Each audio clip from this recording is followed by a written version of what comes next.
kita melihat semua benda, semua peristiwa itu sebagai tanda kebesaran Allah. Kalau kita bisa menengarai bahwa itu tanda-tanda kebesaran Allah dengan pola pikir yang pas, maka kita disebut ulul albab. Ulul albab seringkali diterjemahkan hanya orang yang mempunyai akal. Tidak hanya punya akal, karena banyak orang punya akal tapi tidak nyampe ke sana. Ulul albab itu orang yang diberi oleh Allah akal sehat, kemudian dimanfaatkan dengan baik, dan dia menggunakan akalnya itu untuk memikirkan, merenungkan kekuasaan Allah dengan bimbingan tentu dari Allah, ya. Maka orang itu disebut ulul albab. Nah, ayat yang sangat populer dan kemarin sudah saya kutip adalah surat Ali Imran ayat 190 dan 191. Inna fi khalqis samawati wal ardi wa ikhtilafil laili wan nahari la ayatin li ulil albab. Sesungguhnya di dalam penciptaan langit dan bumi dan di dalam pergantian malam dan siang hari, di situ terdapat tanda-tanda Allah bagi orang-orang yang berakal. Siapakah orang yang berakal itu? Diterangkan di ayat berikutnya. Alladzina yadhkuruna Allah qiyaman wa qu'udan wa 'ala junubihim wa yatafakkaruna fi khalqis samawati wal ard. Orang-orang yang berakal itu adalah orang-orang yang selalu ingat kepada Allah, baik dalam keadaan berdiri, duduk-duduk maupun tidur-tiduran. Artinya setiap saat dalam keadaan apapun dia selalu ingat kepada Allah. Nah, jadi ingat ini nomor satu, selalu mendasari pola pikir kita. Setelah itu baru berpikir, dan mereka mau memikirkan tentang kejadian langit dan bumi. Mereka melihat kejadian-kejadian di langit dan bumi tidak harus menyeluruh. Kalau berpikir seluruhnya itu tentu rumit. Kita ambil salah satu, ya, misalnya tentang air, tentang api dan sebagainya, tentang pohon, tentang semut, ya. Sampai kita bisa mengambil kesimpulan, Rabbana ma khalaqta hadza batila. Tuhan, Engkau tidak menciptakan ini secara sia-sia. Ternyata semuanya ada gunanya, dan di situ pasti ada rahmat Allah. Subhanaka faqina adzabannar. Maha suci Engkau Allah, jagalah kami dari siksaan neraka. Itu yang sudah kita bahas. Nah, saya mau masuk ke contoh unit kecil dari alam raya ini. Mohon maaf saya bilang unit kecil itu karena proporsinya dibanding alam raya yang besar, tapi sebenarnya itu besar. Mari kita mengambil contoh yang kita biasa mendapatkannya setiap hari. Tiap hari kita mendapatkannya. Jika di hadapan kita disuguhkan secangkir kopi, misalnya di situ ada gambar kopi panas, kita pasti menyaksikan adanya uap yang terbang dari permukaan air kopi tersebut. Jadi gambarnya secangkir kopi. Kita biasa melihat kopi ini, wah seger nih, wah harum baunya, wah enak. Jangan berhenti di situ, kita teruskan, ya. Jadi orang selalu ingat kepada Allah, melihat kekuasaan dan kasih sayangnya pada penguapan kopi panas yang akan diminum itu. Jadi sebelum diminum, ingat dulu kepada Allah. Ini yang membuat asapnya, uap ini Allah.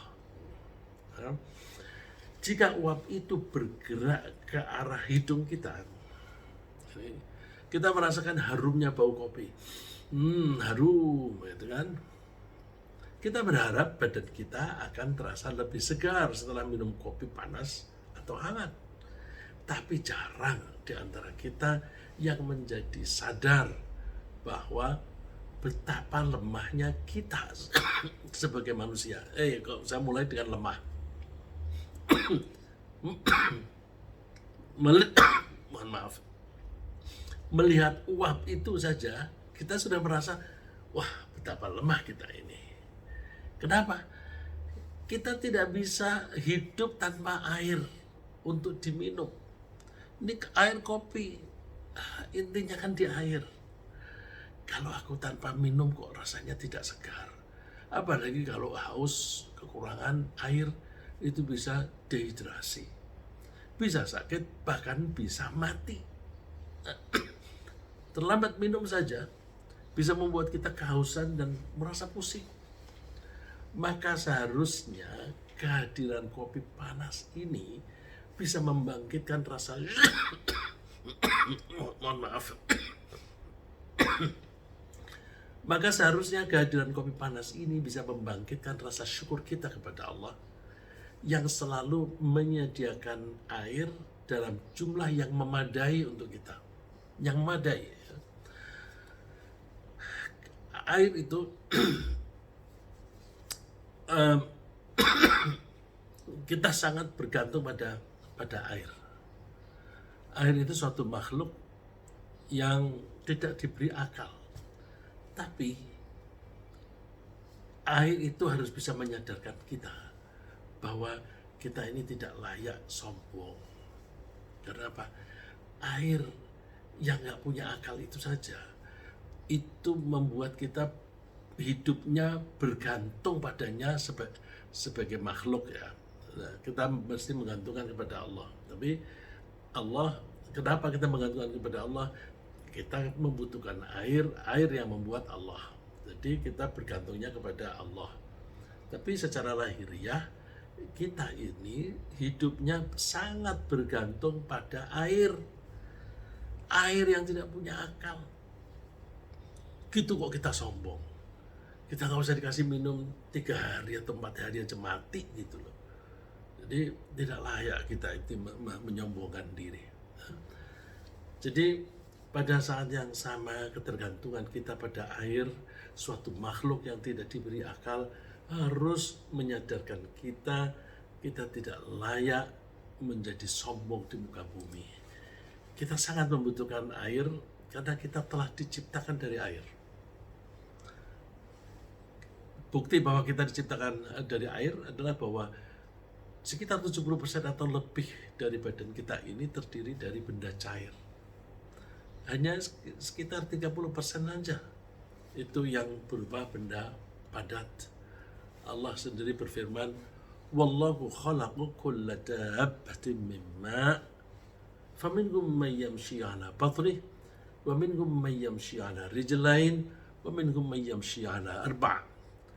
Allah lah yang menciptakan hewan yang melata, binatang yang melata, manusia termasuk itu.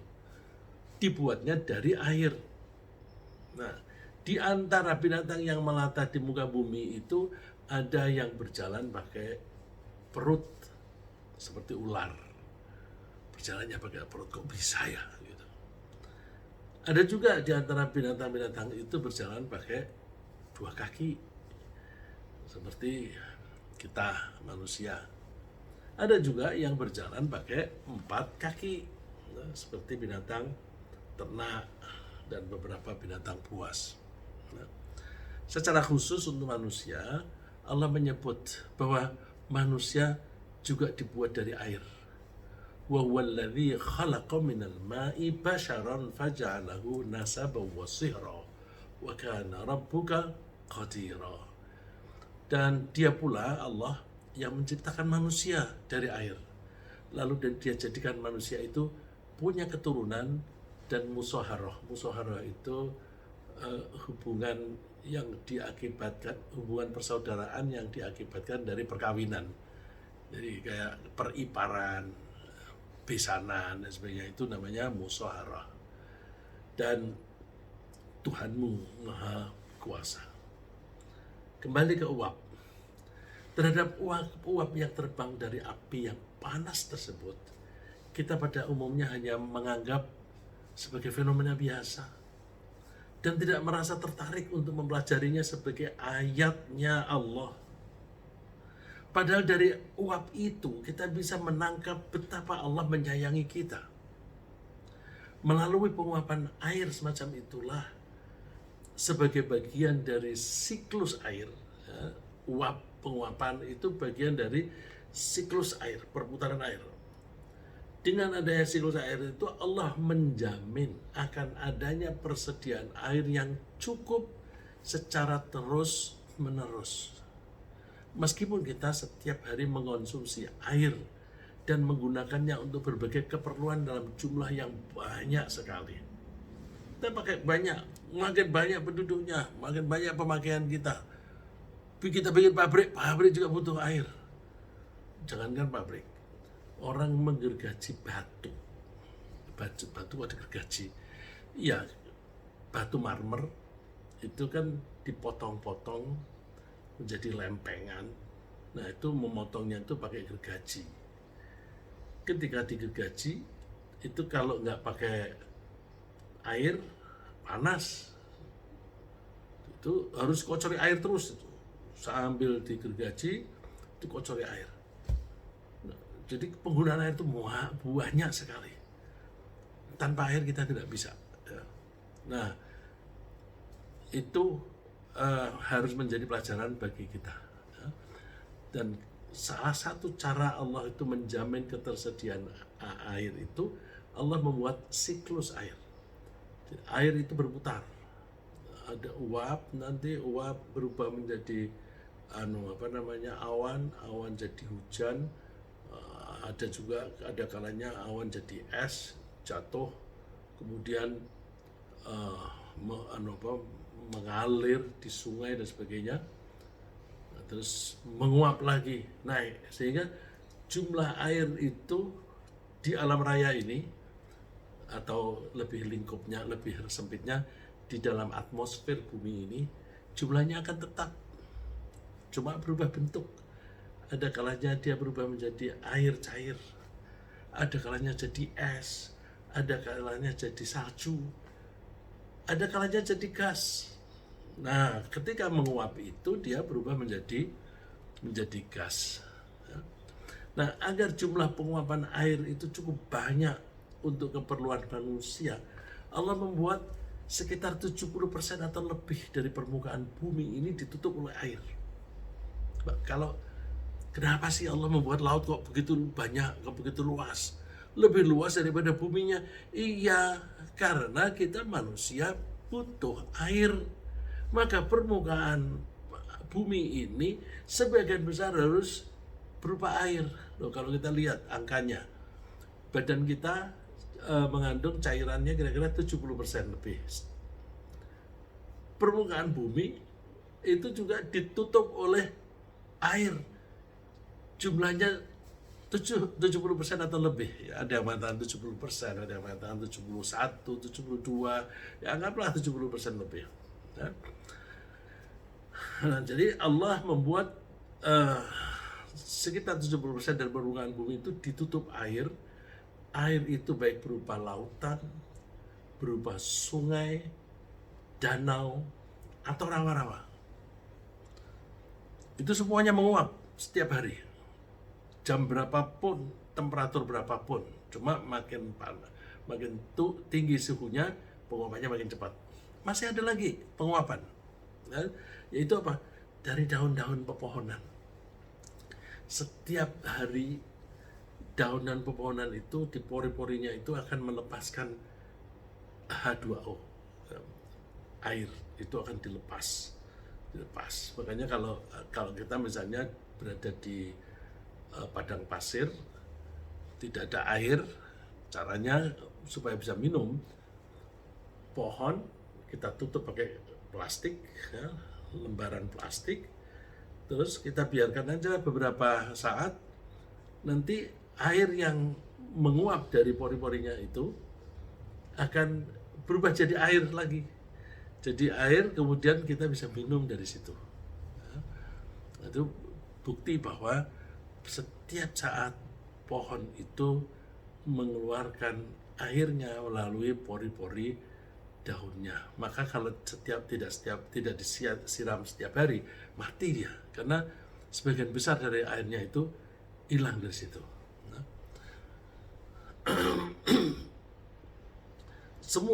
semua uap itu, baik yang dari laut, dari danau, dari pepohonan, itu karena ringannya terbang ke atas. Karena ketika menjadi uap itu sebenarnya dia sedang berubah menjadi gas, naik ke atas, kemudian terkumpul, terkumpul menjadi awan, lalu oleh Allah didorong pakai angin. Ini juga penting, karena apa? Kalau itu uap dari laut, maka awan itu ada di atas laut. Kalau tidak didorong pakai angin, nanti kalau hujan jatuhnya ke laut lagi. Padahal Allah maunya memberi minum kepada kita. Kita tinggalnya di daratan dan seringkali kita tinggalnya jauh dari laut. Oleh karena itu Allah yang mengantar. Tenang, aku yang mengantar. Didorong pakai angin sampai di tengah-tengah pulau, meskipun pulaunya itu besar atau berupa benua begitu, itu masih bisa dijangkau oleh air hujan itu. Lalu dijatuhkan dalam bentuk hujan.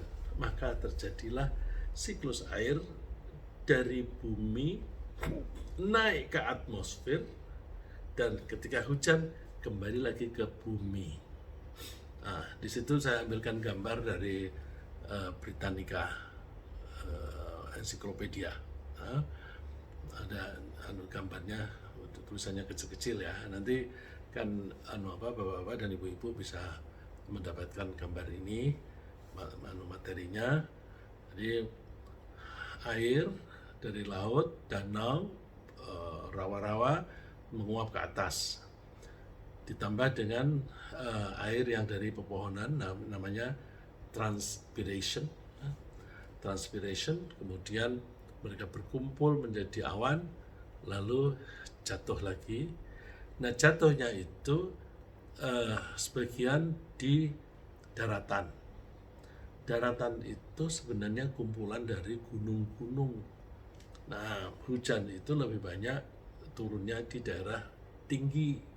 Karena apa ya? Karena anginnya itu naik ke atas, kemudian membuat awan itu terkumpul, jenuh, terus jatuh di situ. Kenapa begitu? Biar nanti mengalir ke bawah, karena air itu mengalirnya mengikuti gravitasi bumi. Nah, mengalirnya itu, ini Allah Maha Pengasihnya.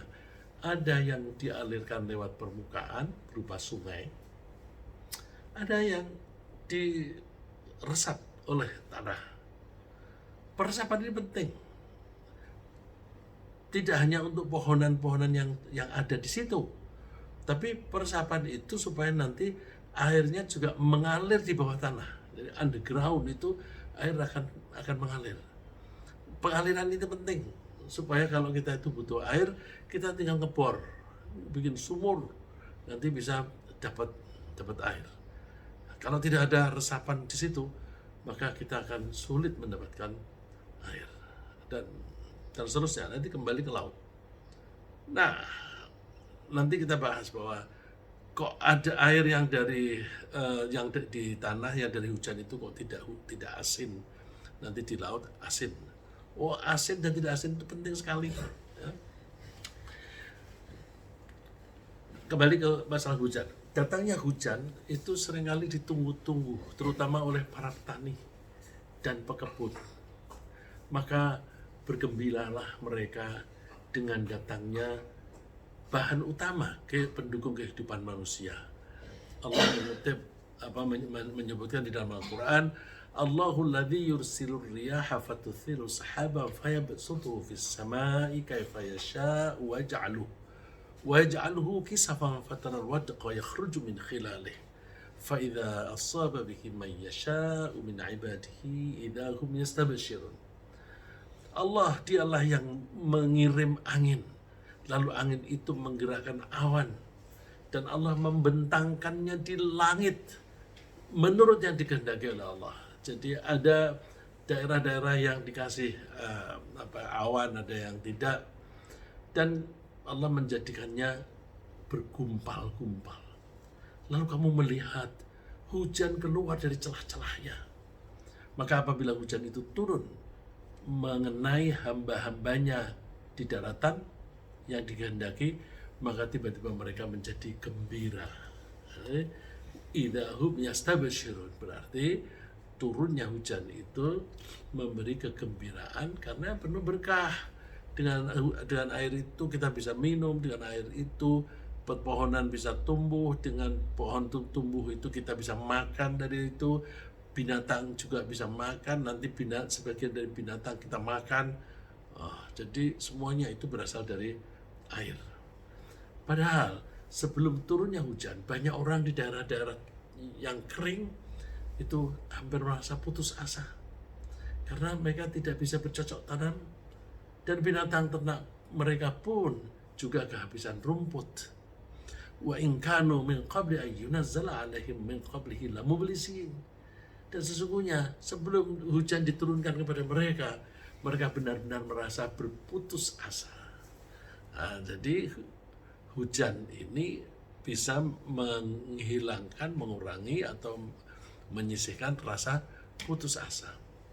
Maka selayaknya lah kita bersyukur kepada Allah yang telah mengatur terjaminnya persediaan air untuk kehidupan mereka. Ini betul-betul rahmat, kasih sayang Allah kepada kita. Allah sendiri menyebut itu rahmat. Ayat berikutnya dari ayat tadi, fadhur ila athar rahmatillahi kaifa yuhil arda ba'da mautiha. Maka lihatlah bekas-bekas rahmat Allah. Rahmat itu kasih sayang. Lihat bekas-bekas kasih sayang Allah, yang bagaimana cara Allah itu menghidupkan tanah yang semula mati karena kekeringan. Nah, pelajaran lain yang bisa diambil, bukan hanya kita bisa minum, juga itu pertanda bahwa Allah itu bisa menghidupkan yang mati. Inna dzalika lamuhyil mauta. Itu contoh, Allah bisa membuat tanah yang mati, kering, bisa hidup kembali. Maka kamu besok mati, besok bisa juga nanti terus dikembalikan hidup lagi. Wa ala kulli syai'in qadir. Allah itu Maha Kuasa. Jadi banyak pelajaran yang bisa kita ambil berangkat dari uap. Uap itu adalah bagian dari siklus air, water cycles. Kemudian dari situ kita bisa menangkap betapa kasih sayang Allah. Dan supaya air itu bisa melalui proses siklusnya ini, Allah menciptakan matahari. Coba siapa yang bisa memberi sinar yang seterang itu, sepanas itu, seluruh permukaan bumi setiap hari? Itu siapa yang bisa bikin? Jadi untuk memberi kita minum, Allah itu menciptakan matahari biar terjadi siklus tadi. Nah, setelah hujan turun di permukaan bumi, Allah membagi air itu menjadi dua bagian utama. Sebagian dialirkan di permukaan bumi melalui sungai, dan sebagian lagi diresapkan ke dalam tanah. Air yang mengalir di sungai siap kita gunakan untuk kepentingan kita sehari-hari dan untuk menyuburkan daerah-daerah yang dilewati sungai tersebut. Dan sebagian dari air yang meresap ke dalam tanah siap menyuburkan daerah itu, dan sebagian lagi mengalir di bawah tanah sehingga menjadi cadangan yang bisa diambil melalui sumur-sumur. Sebagian lagi tergenang di danau. Tergenang di danau penting karena itu cadangan, air cadangan. Kalau nggak ada danau, kita suka bikin bendungan, itu kan supaya ada cadangan ketika tidak ada hujan. Dan ada juga yang kemudian tergenang di rawa-rawa. Itu penting karena kalau tidak ada rawa-rawa, air itu kan langsung diresap terus hilang. Bandingkan di padang pasir. Padang pasir itu nggak ada rawa-rawa karena air begitu jatuh langsung diresap oleh tanah, terus ke bawah sekali, sehingga menggali sumur pun juga tidak akan keluar airnya. Kita di Indonesia, di Pulau Jawa terutama, Masya Allah, luar biasa ya. Ini betul-betul jaminan rezeki bagi kita manusia. Allah berfirman, wa anzalna minas sama'i ma'an biqadarin faskanna fil ard. Coba, kami telah turunkan air dari langit dengan kadar, dengan ukuran. Jadi Allah menurunkan hujan itu enggak semena-mena kemudian ditumpahin semuanya kemudian kita masih kebanjiran, enggak. Dengan takaran, biqadar. Faskanna fil ard, lalu kami biarkan diam di bumi. Nah, kami biarkan tenang di situ. Sebagian ini yang seperti tadi, danau, rawa-rawa, atau diresap tapi tidak terlalu dalam. Wa inna ala dhahabin bihi laqadirun. Sungguh kami mampu membuat itu lenyap. Nah, seperti di padang pasir. Fa'ansha'na lakum bihi jannatin min nakhil wa 'anabin lakum fiha fawakihu katsiratun wa minha ta'kulun. Dengan adanya air yang tersimpan di situ, maka kami ciptakan kebun-kebun kurma, kebun-kebun anggur untuk kamu, dan juga buah-buahan, sayur-sayuran yang banyak yang kalian makan. Jadi di antara air yang jatuh tadi, ada yang mengalir di permukaan dan ada yang diserap. Ada yang diserap itu nanti ngalir di bawah. Ketika ngalir di bawah suka mendesak-desak, karena kan air itu ketika turun itu kan ada tekanannya. Kalau jumlahnya makin banyak, maka tekanannya makin berat. Karena tekanannya makin berat, maka kalau di bawah atau di dalam itu ada bebatuan, rock itu didorong kuat-kuat. Karena didorong kuat-kuat, batu yang segede itu bisa pecah, retak, kas. Nah, ketika retak, maka mengalirkan mata air di situ. Mata air yang bening. Kita melihat, kok bisa ya ada bebatuan atau batu cadas itu terbelah, retak, kemudian keluar airnya. Iya, karena itu tadi air yang mengalir di bawah tanah mendesak-desak, akhirnya desakan itu begitu kuat sampai batu pun yang besar itu bisa retak. Nah, aliran itu seringkali bening sekali, yang di Indonesia, terutama di Jawa ini, dimanfaatkan oleh orang-orang yang berbisnis isi ulang, aqua dan sebagainya ya. Nah, Allah memberikan gambaran di Al-Quran, wa inna minal hijarati lama yatafajjaru minhul anhar. Sungguh di antara batu-batuan itu ada yang memancarkan sungai. Jadi, mata air jumlahnya besar. Wa inna minha lama yashaqqaqu fakhruju minhu ma. Ada yang retak saja, kemudian air ngalir sedikit-sedikit begitu. Nah, itu ada gambar yang saya suguhkan di situ. Coba lihat itu. Batu besar, kemudian di celah-celahnya itu ada air yang mengalir. Mata air di retakan batu. Ini saya ambil dari My Love View. Sebagaimana kita ketahui bersama bahwa air yang ada di lautan terasa asin sekali, sedangkan air yang sudah mengalami penguapan, kemudian kondensasi, dan turun lagi ke bumi, itu terasa tawar. Dua-duanya, baik yang tawar maupun yang asin, itu sama-sama diperlukan untuk keberlangsungan kehidupan kita manusia. Maka kita mesti bersyukur, alhamdulillah, ada air yang asin, ada yang tawar. Air tawar jelas kita butuhkan untuk minum, masak, dan sebagainya.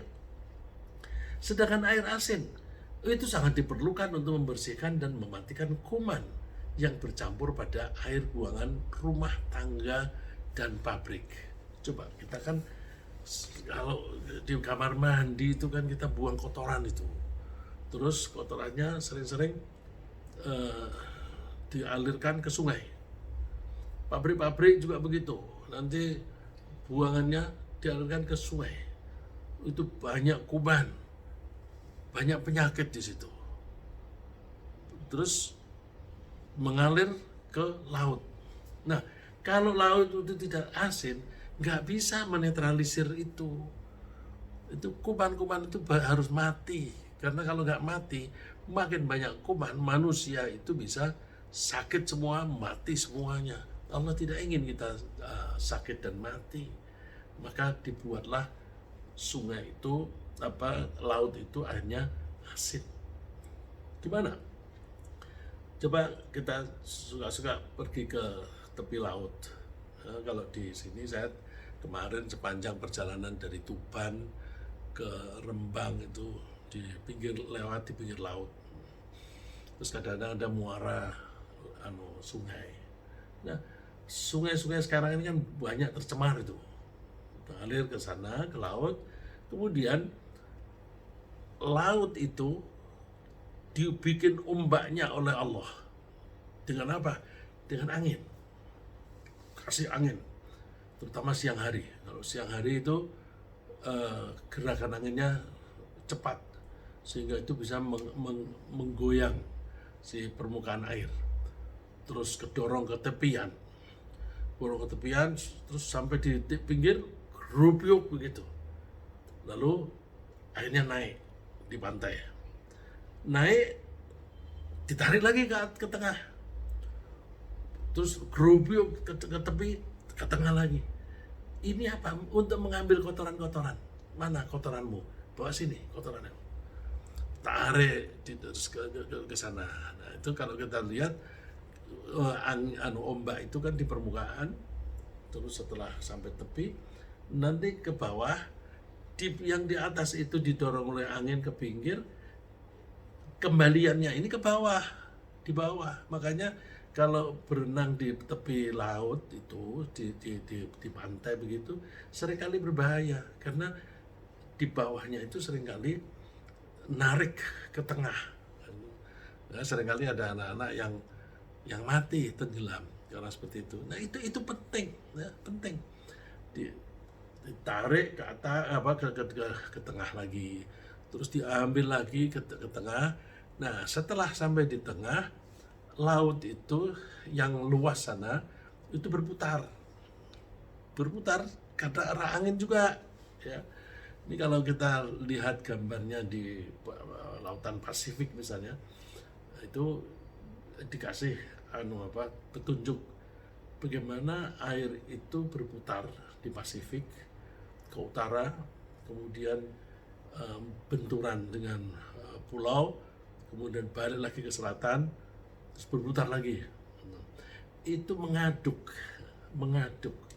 kotoran-kotoran itu supaya bisa dinetral. Air asin itu bisa mematikan kuman-kuman.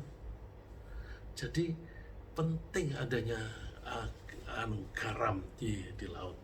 Siapa yang sanggup menggarami air sebanyak itu? Nggak mungkin.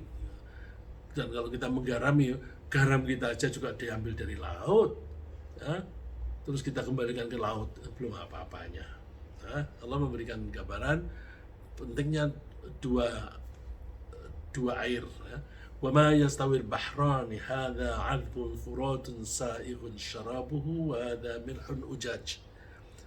Ada dua laut yang tidak sama.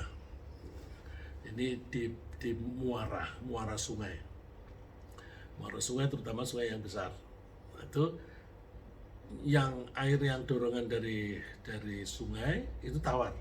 Hadza 'adbun furat. Ini adalah air tawar yang segar. Furat itu artinya segar. Tapi ada sungai namanya Sungai Furat. Kita menyebutnya Efrat. Ya, Sungai Efrat. Itu Furat, itu segar. Sa'ighun syarabuhu, yang kalau diminum itu les enak gitu, segar. Wa hadza milhun ujaj, dan ini ada bagian yang asin sekali. haram itu. Tapi meskipun ada yang asin dan ada yang tawar, wa min kullin ta'kuluna lahman thariya, dari dua air itu yang tawar maupun yang asin kalian bisa makan daging yang segar. Ikan itu kan daging dan segar, meskipun dia di air tawar di air yang asin pun itu dia tidak ikut asin, untuk memberi rizki kepada kita. Maka kenapa kita tidak bersyukur? Wa tastakhrijuna hilyatan talbasuna, bahkan dari masing-masing air tadi yang asin maupun yang tawar, di situ ada perhiasan yang kalian bisa pakai, seperti apa itu namanya, pearl, mutiara. Mutiara itu dulu orang tidak tahu bahwa mutiara itu bisa juga diternak di air tawar. Orang Jepang yang membudidaya mutiara di air tawar, padahal 14 abad lebih yang lalu sudah disebutkan di Al-Quran, baik yang ditawar air tawar maupun yang asin, kalian bisa mengeluarkan perhiasan itu. Ini betul-betul mukjizat. Rasulullah kan tidak pernah survei, tidak pernah research seperti itu. Kapan Rasulullah pergi ke laut kemudian menyelam? Tapi Al-Quran menerangkan semacam itu. Ini bukti bahwa Al-Quran itu betul-betul datangnya dari Allah Subhanahu wa Ta'ala. Jadi berangkat dari uap, kita lalu memperhatikan bahwa uap itu bagian dari siklus air. Siklus air itu dibuat demikian supaya kita terjamin persediaan air itu selalu cukup, tidak pernah berkurang, karena perputaran itu hanya perubahan bentuk saja. Nanti jumlahnya kalau dikumpulkan, baik yang berupa uap maupun berupa cairan maupun es, itu nanti jumlahnya akan selalu sama. Nah, kesamaan jumlah itu membuat situasi stabil, suhu juga menjadi tetap stabil, karena jumlahnya sama. Kalau kemudian makin habis, celakalah kita. Jadi siklus itu adalah tanda kasih sayang Allah. Kalau demikian, lalu kenapa kita ini tidak bisa menghayati kasih sayang Allah? Dan kenapa kita tidak bersyukur? Atau bahkan ada orang yang mengingkari. Fabi ayyi ala'i rabbikuma tukadziban.